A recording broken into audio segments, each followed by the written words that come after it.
အိမ်ငါးသူအခွင့်အရေးများနဲ့တာဝန်များအိမ်ယာငါးရမ်းနေထိုင်ရေးရုံမှာကြိုဆိုပါရစေ။ဒီဗီဒီယိုမှာကျွန်တော်တို့အိမ်ငါးအခွင့်အရေးနဲ့တာဝန်များကိုပြောကြားလေ့လာသွားမှာဖြစ်ပါတယ်။အိမ်ငါးချင်းဆိုရမှာစာချုပ်တစ်ခုဖြစ်ပြီးစာချုပ်တစ်ခုလှုပ်ဆောင်ရန်အတွက်နှစ်ဦးနှစ်ဖက်စလုံးသည်၎င်းတို့၏ညှိနှိုင်းမှုသဘောတူညီချက်များအားစာချုပ်အဆုံးသတ်သည့်အထိထိန်းထားရမည်ဖြစ်သည်။အိမ်ငါးများအတွက်အရေးကြီးဆုံးတာဝန်တစ်ခုမှာ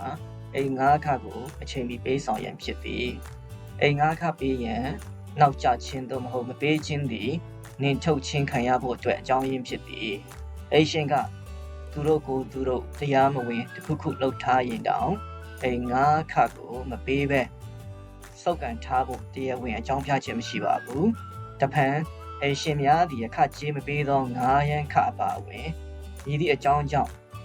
အငါးအိမ်သောကိုပြောင်းလို့မရပါ။အငါးကာလသည်သက်တမ်းသတ်မှတ်ထားသောသဘောတူညီချက်ဖြစ်ပါက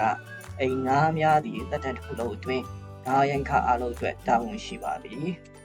ငါးရန်သူသည်အိမ်ငါးသက်တမ်းမကုန်မီထွက်ခွာရန်လိုအပ်ပါကငါးရန်ချင်းကိုစောစီးစွာအစိုးသနိုင်ခြင်းရှိမရှိကိုအိမ်ရှင်နှင့်ဆွေးနွေးနိုင်ပြီး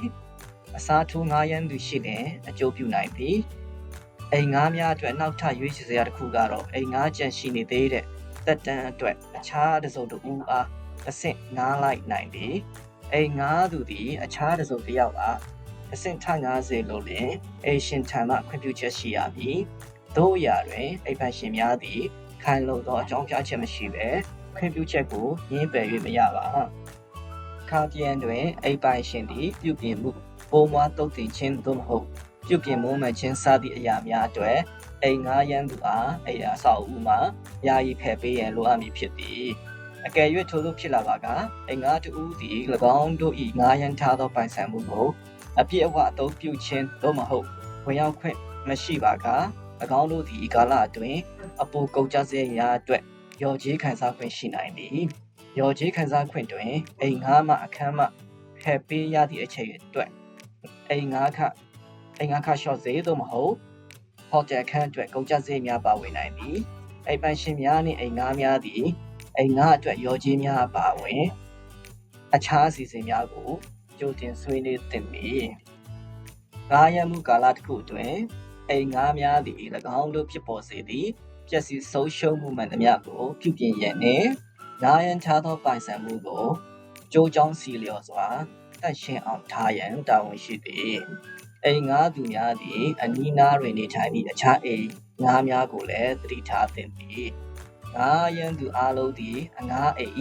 အေးချမ်းသာရမှုကိုခံစားပိုင်ခွင့်ရှိသည်။သားရပျော်ရွှင်မှုဆိုသည်မှာအနောက်အရှက်မှကင်းဝေးမှုလည်းပါသည်။အိမ်ငါးတူသည်အခြားအိမ်ငါးတူကြောင့်စူညံတန်းသို့မဟုတ်မိโกငွေကြောင့်အနောက်ရှက်ဖြစ်ပါကအနောက်ရှက်ဖြစ်စေသည့်အိမ်ငါးအားသတိပေးနိုင်စေရန်အိမ်ပိုင်ရှင်အားအသိပေးသင့်သည်။အခြားသူများကိုဆက်လက်နောက်ရှက်နေသောအိမ်ငါးတူသည်နှင်ထုတ်ခံရနိုင်သည်။အိမ်ငါးတူသည်၎င်းတို့၏အိမ်ငါးနေချိန်အတွင်းပြဿနာရှိပါက